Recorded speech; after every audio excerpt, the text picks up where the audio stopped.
Hello மக்களே, welcome to Delhi tax. நான் கரெக்டாக லைவ் வந்து ஃபுல்லாக முடிச்சுட்டு நான் ஃபங்க்ஷன் கிளம்பி போயிட்டுருக்கேன். அந்த வேலை நின்று தான் நான் வந்து இந்த வீடியோ பேசிகிட்டு இருக்கேன். ஃபுல் லைவ் வீடியோ ரெக்கார்ட் பண்ணி வச்சுருக்கேன். நான் அதை வந்துட்டு செப்பரேட்டாக ஷேர் பண்ணுறேன். ஃபர்ஸ்ட் ஆஃப் ஆல் அவங்க ரெண்டு பேரும் எதுக்கு லைவ் வந்தாங்க அப்படின்ற விஷயத்த ரிவீல் பண்ணாங்க. ஆக்சுவலாக ஒரு பெரிய சர்ப்ரைஸ் இருக்கும் போலயே பலமா அப்படின்னு தான் எனக்கு தோணுச்சு. பிகாஸ் ஏதோ ஒரு ப்ரொஃபஷனலாக வேலை விஷயமாக தான் நான் வந்திருக்கேன் அப்படின்னு சொல்லிட்டு ரெண்டு பேருமே மாற்றி மாற்றி சொல்கிறாங்க. ஸோ அவங்க சொல்கிறத பார்த்தா ஒரு வேலை மகாநதி ஷூட்டாக இருக்குமோன்னு சொல்லிட்டு குட்டி டவுட் வருது. பட் இந்த மாதிரி நான் ஃபால்ஸ் ஹோப் கொடுக்க விரும்பவே இல்லை. ஏன்னா கொடைக்கானல் சொல்லி நம்ம எவ்வளோ டிசப்பாயிண்ட் ஆகிட்டோம் அப்படின்றது எனக்கு தெரியும். ஏன்னா அதை நான் தான் ஆரம்பிச்சு வச்சேன். ஸோ அதெல்லாம் ஒரு சைடு இருக்கட்டும். இவங்க வேலை விஷயம்னு சொன்னாங்களே, ஒரு வேலை மகாநதியில் இவர் போயிட்டு தனியாக ஃபீல் பண்ணுற மாதிரி ஏதாவது சீனை ஷூட் பண்ணுறாங்களா என்னன்னு தெரியல.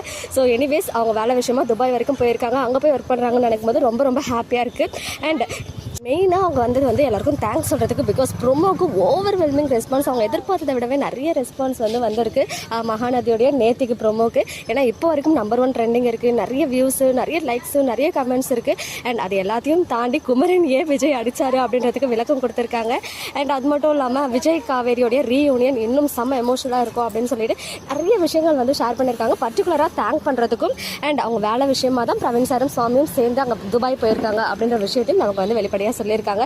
அது என்ன வேலையாக இருக்கும் அப்படின்னு தெரிஞ்சுக்க ரொம்ப ரொம்ப ஈகராக எக்ஸைட்டடாக நான் வெயிட் பண்ணிட்டு இருக்கேன். ஸோ நான் டைம் ஆயிடுச்சு. ஹஸ்பண்ட் 1 minute தான் டைம் கேட்டேன். ஸோ லைவ் வீடியோ நான் அப்கமிங் ஷேர் பண்ணுறேன். வித்தின் ஒரு ½ hourல ஷேர் பண்ணுறேன். மிஸ் பண்ணியிருந்தீங்கன்னா பார்த்துங்க. ஏன்னா முன்னாடியே சொல்லிட்டு இருந்தாலும் நிறைய பேர் அந்த லைவை ஃபுல்லாக பார்த்துருப்பீங்கன்னு நினைக்கிறேன். எனிவேஸ் ரொம்ப happy. Swami and Praveen sir first டைமாக லைவ் வராங்களாம் அவருடைய லைஃப்லேயே. அண்ட் லைவ் வர எப்படி வரணும்னு கற்றுக்கிட்டேன்னு வேறு சொன்னாங்க. இனிமேல் அடிக்கடிக்கு வரேன்னு சொல்லியிருக்காங்க. ஸோ எனிவேஸ் ரொம்ப ஹாப்பியாக இருந்துச்சு லைவ். ஒரு ஹாப்பியான லைவ். உங்களோட நிறைய கேள்விகளுக்கு ரொம்ப எப்படி சொல்கிறது, ஃபன்னியாக ஹாப்பியாக வந்து அவங்க வந்து பதில் சொல்லியிருந்தாங்க. லைவ் பார்த்தீங்கன்னா உங்களுடைய ஒப்பீனியன்ஸ்லாம் கமெண்ட்டில் சொல்லுங்கள். ஓகே மக்களே, நெக்ஸ்ட் வீடியோவில் மீட் பண்ணுறேன். எக்ஸ்க்ளூசிவ் அப்டேட்ஸ்க்கு மறக்காம நம்ம யூடியூப் சேனலை சப்ஸ்கிரைப் பண்ணிக்கோங்க.